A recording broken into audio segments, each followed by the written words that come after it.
वो 3 दिन का सबको टाइम दिया है। बुध को वो हमारे साथ बैठेंगे सीएम साहब। हम तो इन सब से कानून मांग रहे हैं कमिश्नर साहब और उनकी तरफ से कि परमिशन हम रैली की नहीं दे सकते। कोई भी हादसा हुआ तो हम सब चीजें आबाद पे आ जाएंगी। जो उन्होंने पिटाई की है हम लोगों की एक पुरअमन एहतजाज में, उसकी एक इंक्वायरी होनी चाहिए। 3 दिन का वक्त दिया है, उसके बाद वजीर आला सिंध हमारे साथ बैठेंगे। कमिश्नर साहब ने कहा रैली की इजाजत नहीं देंगे, हादसा हुआ तो जिम्मेदार आबाद होगा। चार्टर ऑफ डिमांड गवर्नर को जमा करा दिया। पुरम एहतजाज पर जुल्म ढाए जाने की इंक्वायरी होनी चाहिए। चेयरमैन आबाद मोहसिन शेखानी कहते हैं चाइना कटिंग, नालों पर तजावुजात कायम करने वाले आबाद से नहीं। नस्ला के पिटीशन में बताया जाए किन इदारों ने इजाजत दी। नस्ला गिराने का हुक्म सुप्रीम कोर्ट का है, उसके खिलाफ नहीं जा सकते, अपील कर सकते हैं। कराची पर 4.5 लाख एकड़ जमीन खाली पड़ी है, किसी जगह तो शहर को इंफ्रास्ट्रक्चर दें।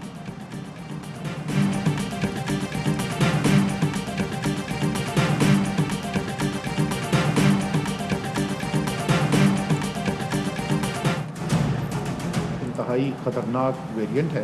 हाई रिस्क एरियाज के अंदर भी टेस्टिंग शुरू करने जा रहे हैं। खतरा ये हो जाता है कि खुदा ना खास्ता बेड्स और दीगर सहूलियात कम ना पड़े। मुमकिन है कि ये ज्यादा खतरनाक भी साबित। वक्त के साथ इसका मुल्क में दाखिल होना तकरीबन नागुज़ीर है। कोरोना के नए वेरिएंट ओमिक्रॉन के फैलाव का खतरा। एनसीओसी का हाई रिस्क एरियाज में टेस्टिंग की इस्तेदाद में इजाफे का फैसला। बूस्टर वैक्सीन का प्रोग्राम शुरू करने पर भी मुशावरत। पहले मरहले में हेल्थ वर्कर्स को लगाई जाएगी। असद उमर ने कहा नया वेरिएंट मुल्क में आया तो मुश्किलात में इजाफा होगा। हमारे पास सिर्फ चंद हफ्ते हैं। दिफा सिर्फ वैक्सीन से मुमकिन है। जिसने वैक्सीन नहीं लगवाई आज ही लगवा लें। डॉक्टर फैसल सुल्तान बोले खतरा अभी टला नहीं, वैक्सीन लगवाएं, एहतियात का दामन ना छोड़ें।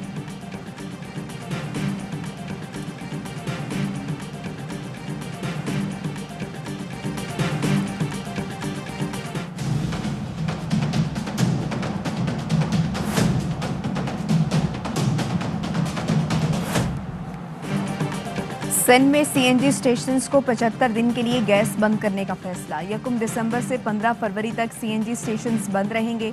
सुई सदरन गैस कंपनी के मुताबिक घरेलू सार्फिन की जरूरत पूरी करने के लिए गैस फराहमी बंद की जाएगी।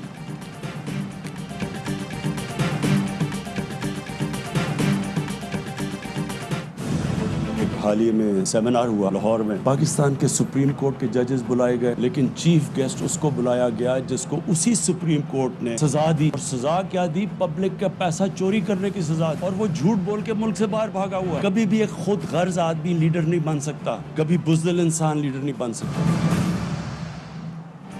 जिस सेमिनार में आला अदलिया के जजेस को बुलाया गया, उसी सेमिनार का चीफ गेस्ट वो शख्स था जिसको सुप्रीम कोर्ट ने कौम का पैसा चोरी करने पर सजा दी, जो झूठ बोलकर बाहर भागा हुआ है। बुज़दिल और खुद गर्ज आदमी लीडर नहीं बन सकता।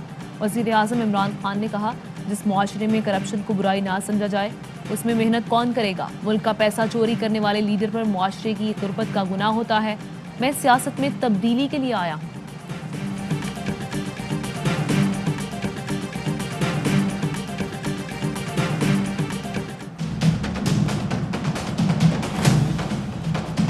Just keep a little blunt about it, unfortunately.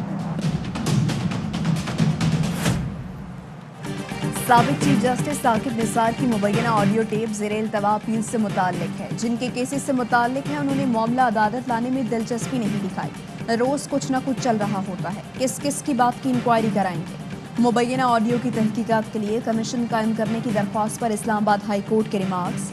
पूछा चीफ जस्टिस की ऑडियो टेप्स रिकॉर्ड करने की सलाहियत किसके पास है।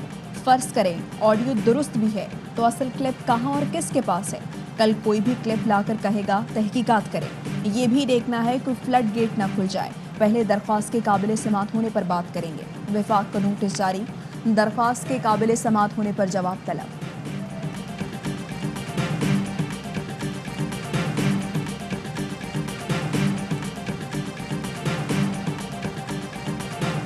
जियो से खुद बात की तो उस तरह से नहीं हो रहा था। फिर मैंने मीर शकील साहब से पर्सनली बात की। मैंने कहा ये ज्यादती है, आप दोनों तरफ के फैक्ट्स दिखा रहे हैं, आपको ये बताना चाहिए कि इमरान खान ने बगैर तस्दीक के झूठ बोला। तो मैंने कहा ये आपको करना पड़ेगा, तो उसने किया। फिर मैंने मियां आमिर से भी कहा, मियां आमिर ने कहा आप देखिए मैं करता क्या हूँ इसके साथ। मरियम नवाज की एक और मुबैना ऑडियो लीक। मुबैना ऑडियो में मरियम नवाज कह रही हैं, जियो से खुद बात की तो वैसा नहीं हो रहा था जैसा हम चाहते थे। फिर मीर शकील साहब से ज़ाती तौर पर बात की, कहा यह ज्यादती है, आप दोनों तरफ के फैक्ट्स दिखा रहे हैं। आपको दिखाना चाहिए कि इमरान खान ने बगैर तस्दीक झूठ बोला।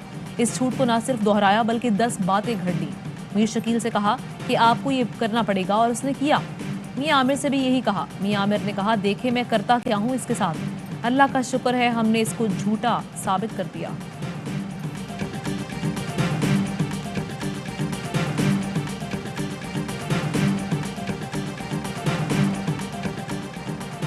मरियम नवाज की ऑडियो सामने आने के बाद वजारत इत्तलात इंक्वायरी कर रही है। बुध तक तहकीकात मुकम्मल हो जाएंगी। वज़ीर मुमलिकत फारूक हबीब का सेनेट की कायमा कमेटी में बयान, कहा 2008 से अब तक के इश्तिहारात की रिपोर्ट पेश करेंगे। कमेटी इस बात को भी देख रही है मरियम नवाज ने किस हैसियत में हिदायत दी, नून लीग दौर में इश्तिहार देने का मैकेनिज्म क्या था। चेयरमैन कमेटी ने नून लीग दौरे हुकूमत के दौरान इश्तिहारात की तफसीलात तलब कर ली।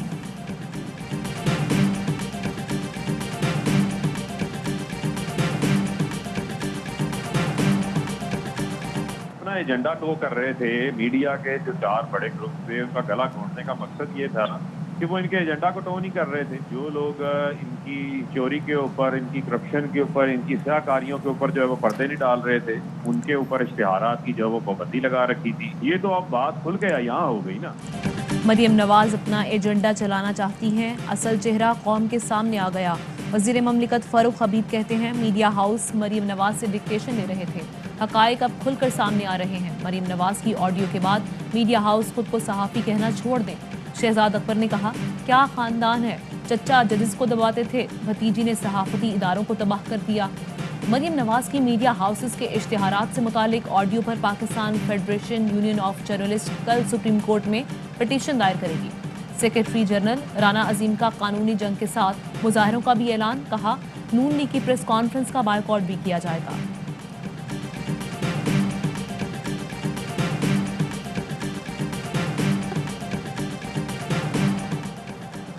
कराची के इलाके गार्डन अलबेला सिग्नल के करीब घर में आग लग गई। खातून झुलस कर जाँ बहक, 3 बच्चे जख्मी हो गए। जख्मी बच्चों को अस्पताल मुंतकिल कर दिया गया।